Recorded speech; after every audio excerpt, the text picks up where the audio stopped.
On the fields of Hungary, in the summer of 1687, thunder rolled, not from the skies, but from the clash of empires. The Christian forces of the Holy League marched forward, their banners glinting beneath the sun. Ahead of them lay the mighty Ottoman army, an empire that had ruled half the known world for centuries. What followed on that day would not just be a battle, but a turning point in history, the Battle of Mohács, a clash that would decide whether Europe bent to the crescent moon of the Sultan, or whether the cross would stand unbroken against the might of the Ottomans. To understand why this moment mattered so much, we must go back. For nearly 200 years, the Ottoman Empire had cast a long shadow over Europe. From Constantinople to Vienna, their armies spread fear and awe alike.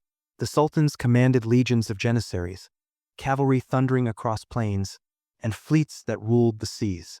Their expansion seemed unstoppable. But by the late 17th century, cracks had begun to show. The failed siege of Vienna in 1683 shook the empire's confidence. The Christian powers of Europe, Austria, Poland, Venice, and later Russia formed a coalition known as the Holy League. For the first time in generations, the Ottomans faced not divided kingdoms but a united front. And yet, even then, the Ottomans were far from weak. Their armies still numbered in the tens of thousands.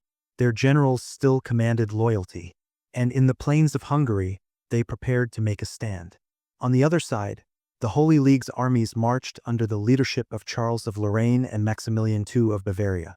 Soldiers from Austria, Germany, and Hungary gathered, hardened by years of war. These men were not fighting for mere land. They fought with the belief that Christendom itself was at stake. It was here, in this tense atmosphere, that the two armies prepared to face one another at Mohacs. A battlefield already soaked in memory, for it was the same ground where, the world's eyes, the victory carried more than military weight. It reshaped the balance of power in Europe. The Habsburg Empire surged forward, reclaiming lost lands and securing Hungary under Christian rule. Cities long under Ottoman control were liberated, their bells ringing again after decades of silence. For the first time in generations, Europeans felt hope rise where once there had only been fear. For the Ottomans, however, Mohacs marked the beginning of decline.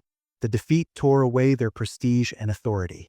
Soldiers deserted, allies faltered, and even within the empire, whispers of weakness spread. No longer would the Sultan be seen as unstoppable. The cracks that had begun years before now split wide open. Yet perhaps the most profound impact was symbolic. Mohacs was not only a battlefield victory, it was a signal to the world that empires, no matter how mighty, could fall. It reminded kings, soldiers, and common men alike that the wheel of history never stops turning. The plains of Mohacs, once soaked in blood and fire, became a monument to change. For the Holy League, it was triumph. For the Ottomans, it was the beginning of the end. And for history itself, it was the day the shadow that had loomed over Europe for centuries finally began to fade.